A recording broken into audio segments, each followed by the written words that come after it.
What's the one thing you must know about sneaker culture? I recently learned that every sneakerhead has at least one pair of Nike shoes in their house. So we did one better. We got you the designer of Nike shoes in the house instead. That's right.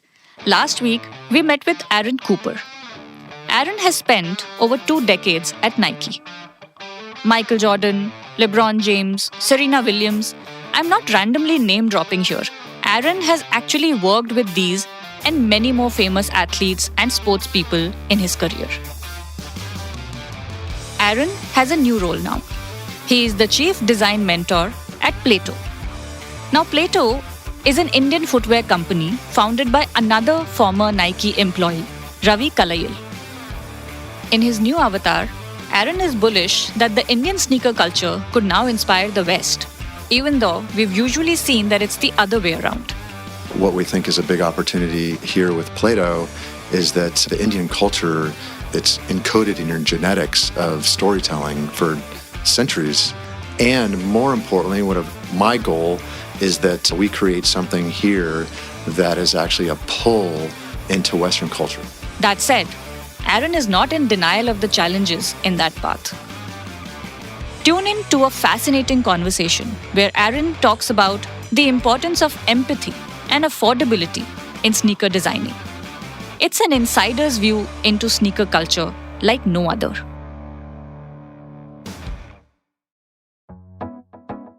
It's Thursday, the 23rd of November.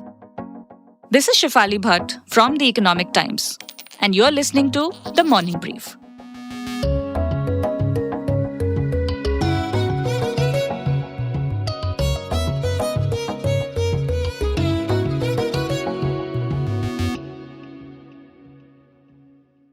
So I have spent the last few days looking up Aaron Cooper. And some of the things that I should tell you about Aaron Cooper as someone who's not from the sneaker culture is that this person has spent 25 plus years at Nike designing some of the most popular shoes that came out of that place. I have been told that people look at the likes of you as they look at fashion designers and they wait for the next collection of shoe designers and sneaker designers. So for anybody who's fascinated by the world of sneakers but is not really embedded into sneaker culture, I think that is the one thing that I wanted to start off with. When you started in Nike in the 90s, was the career as cool then? Like, how did you get into it? Just tell me a little bit about that. Well, first of all, thank you for having me, and thank you for the very kind introduction. My story is that I've always been an athlete. I grew up racing BMX, playing soccer, basketball, just moving, just playing. That was my interest in Nike is to be able to take, I'm an industrial designer by education, and to be able to take my education and marry it with athletics. And if it's organized, then maybe it's called a sport, but taking those two things, taking design and bringing it into athletics to create more inspiring product that gets more people to play. And again, if it's organized, you can call it a sport. But that's what I think, that's what is so important to me and what I think is really important to this world is play. And so, that's what brought me to Nike and that's what kept me there for 25 years. Take us a bit into the 90s. Like shoe designing, was it as cool back then as it is now? Wow, that's a great question. No, it wasn't really known back then. Design wasn't really known back then. I'd say that a lot of people, they speak about design as the way something looks. For me, design is about form following function. And, if it's only about aesthetic, then it's more about fashion. And it's more about art, which is fine, which is great, but it's not design. And so design wasn't even really a household word back then, certainly not footwear design. So I actually was the first design intern at Nike. And one of my goals before graduating was to have 2 internships. One was at Nike. And then my other goal was to have a job offer before I graduated so I didn't have to go through the whole interview process. So making sure I was doing everything I could to have the opportunity to maybe be offered a job. And sure enough, before I left the internship, they offered me a job. Aaron definitely has an interesting backstory, but it's not a patch on his present role. He is mentoring Plaeto now, which is a year-old footwear company. Nike, on the other hand, has a 60-year-old legacy. So we had to dive right in and talk about the challenges he sees for Plaeto in India. So one of them is just getting people to try the shoes. Like, how do we get them on their feet?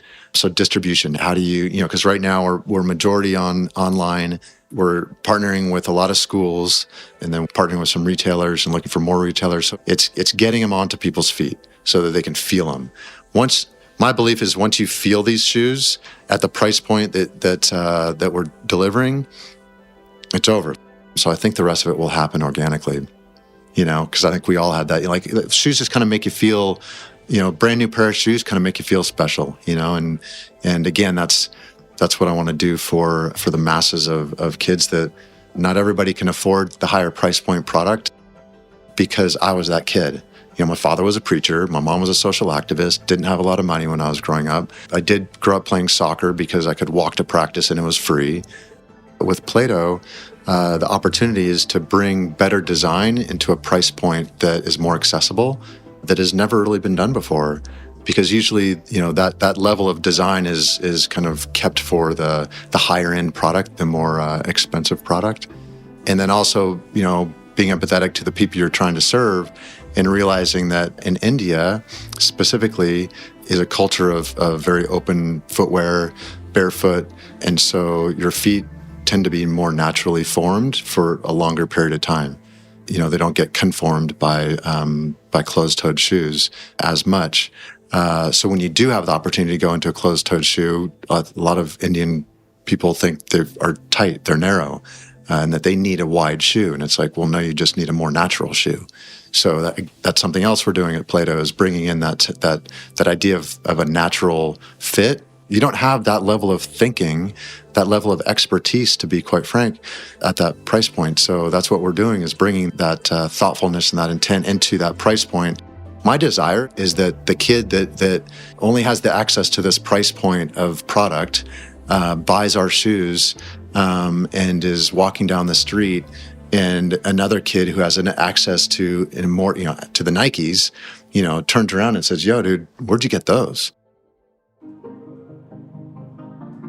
Affordability features a lot in our chat with Aaron. So I had to ask him, has this actually happened? Where, someone who's wearing statement shoes, the premium kind, has turned around to notice someone who's wearing the takedown shoes, which is the budget version of popular shoes. And Aaron again took us back to his days at Nike, working with Eric Avar, another popular sneaker designer from Nike's stable. When I was first starting, Eric Avar would do the statement level, the ones that, were most typically on the NBA court. I would then do the takedown, the inspired by, which was usually more difficult because it had to have kind of genetic to that statement level product. Then it has to stand on its own. And in my belief, I want to make it just as cool. Actually, I'm a competitor, so I wanted to make it even cooler than that statement level shoe. And in Instagram, you can read comments, and people get excited about finding out that I designed that one particular takedown. And they're like, "Well, now I know why I love that shoe so much," because they are fans of other shoes that I designed, and they're just now finding out that I designed that quote unquote takedown. But those are the ones that I had the most fun doing, and those are funny enough, those are the ones that end up selling the most because the more people have access to them. And the thing that was so cool back then is that they started finding their way onto the NBA basketball court. So Gary Payton wore a shoe that I designed when I was an intern, and it was a $75 shoe. And actually, a lot of players ended up wearing those. One of the most special moments in my career, and specifically the 10 years in basketball, was when I was at a Lakers playing the Bulls. They were in overtime, and on the court, out of the 10 players, 9 of the guys were wearing shoes that I designed. If we are talking sneaker culture, we have to talk basketball. In the West, sneaker culture is what it is because of basketball. In India, however, basketball may have gained from sneaker culture as well. My colleague Surohini, who is a sneakerhead and has played basketball growing up, was telling me how she noticed some of her friends knew about Air Jordans, but they didn't know who Michael Jordan was. Michael Jordan is the popular basketball player that Nike named this shoe line after. But if you find this amusing, Aaron has a funnier anecdote for you. There was a group of us traveling. We were in an elevator, the design team. This teenager walks into the elevator, and he was wearing a pair of shoes that I designed. And a friend of mine, one of the guys I was working with, said, "Hey, you know this guy here designed your shoes." And this guy looks down at his feet, looks at me, looks back down on his feet, and looks up at my friend and said, "There's no way that guy designed these shoes." And the elevator opened up, we walked out, and the elevator doors closed, and we all just started laughing so hard. So I guess he didn't think I was cool enough looking or something. But so that's happened. And then also some people have recognized me. This is before social media, even before like email. So kids would write me letters. They'd write, to Nike with, care of Aaron Cooper. And I made a point from then of always writing the people back. And this is 25 years ago. I have now friends from that experience all over the world. One of them, Chad Troyer, who is a senior footwear director at the brand Jordan. He wrote me a letter when he was in the 7th grade. And now he's 30 plus years old, like a little brother and an uncle to my kids. Aaron shared a lot of stories like these. No wonder he is building a shoe encyclopedia on Instagram. I'm not exaggerating. He puts up sneaker designs from the 90s and they get rave comments from sneakerheads. So I had to ask, what is it about the 90s? So why do people like the 90s? The reason why is because there's a deeper story to their creation. It's like, commodities, things that we don't necessarily need in our life, but we buy them. They often end up kind of leaving the home pretty quickly, like we just get rid of them. But the things that we keep are the things that matter the most to us, and it is because of those stories. People resonate with those shoes because we were focused on growing the culture of the game. And to do that, you have to inspire people to play. And to do that, you have to create something that they can, quote unquote, buy into. When he says it's all about the story, he really means it. I mean, he even told me a story about the sneakers I was wearing that day. You're wearing Onitsuka Tigers, which are pretty interesting because a lot of people don't know that was actually at the very beginning of Nike, because Phil Knight was importing Onitsuka Tigers into the U.S. And then that's what helped him see the opportunity. And then he and Bill Bowerman figured that they could do something on their own. And they collaborated together and started making something on their own and building it and having it made. And the rest is history with Nike. Speaking of history, there's something in the past that Aaron wants to bring back into shoe designing. Today, so much is being made by machine. I mean, they're being designed by humans, but through computer-aided, software. There's just like this perfection about them, and it's that little twist, that little imperfection. In Japan, they call it wabi-sabi. That's something that I want to bring back, especially for this brand, for Plaeto, because I think it is something so special to this culture. And more importantly, one of my goal is that we create something here that is actually a pull into Western culture. I believe that you guys have something here that's so special that Western sneaker culture will be pulling it. And what is that special thing that we have? I think you guys play more. Running across the street, like, I don't know, like to me, like if you're to human movement as a pyramid, and elite athletes getting paid to compete in sport at the very tip, Olympic athletes, and the broadest base are kids just playing.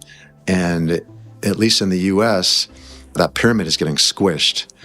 So the base is shrinking, that middle is shrinking. I think it's shrinking even more because of one thing we are calling L, name, image, and likeness, which now, as a high school kid, you can get paid for your name, image, or likeness, which was before the college athletics wouldn't allow that to happen. So that's all changing. That's all changing sport, which means that's changing games that kids play, and now it's becoming more of a pay-to-play situation. And just the time that I've been here, just whether it's in the morning, driving down the street, looking at the playground, looking at the street, people are just playing a little bit more. On the weekend, we went to a public playground, and we counted 10 games of cricket going on in like the size of half the size of it was probably the size of a basketball court. Luckily, they were playing with tennis balls. But I was like, somebody's going to get hit by one of those. And I was at the playground and I was ducking and keeping my eye out for flying cricket balls. But yeah, so those are the things that I think I would love to pull back into what we're doing at Plaeto. Right, that makes sense. Well, this has been an interesting chat, Aaron. And I have to say, from the time that I looked you up, I could only imagine what a sneakerhead would not give to actually be in my position. So I really hope I did justice to this conversation. This was a pleasure. Well, thank you. And I would like to say, because again, I'm here to help others. So if I can inspire more people, more kids to be better and understand that play is at the foundation of that. Play is what leads to creativity. Creativity leads to innovation. Innovation leads to change and progress. And you can do that in your life. And it all starts with play. It's really refreshing to hear someone so entrenched in the sneaker world not once gloss over the excessive aspects of it. Shortly after the interview, Aaron spoke about how he doesn't resonate with certain parts of sneaker culture, like bragging about your shoe closet. Spoiler alert, he doesn't have one, because he doesn't believe in wasteful hoarding. And yet, Aaron seems like nothing short of a celebrity in the Western sneaker world.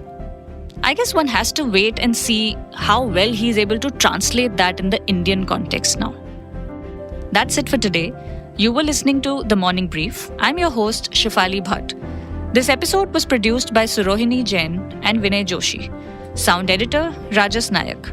Executive producers, Anupriya Nair, Anirban Chaudhary, and Arijit Burman. You can listen to this episode on all major podcasting platforms. Do tune in to ET Play for all audio content, including The Morning Brief. The Morning Brief episodes drop every Tuesday, Thursday, and Friday. Thank you for listening and have a nice day ahead.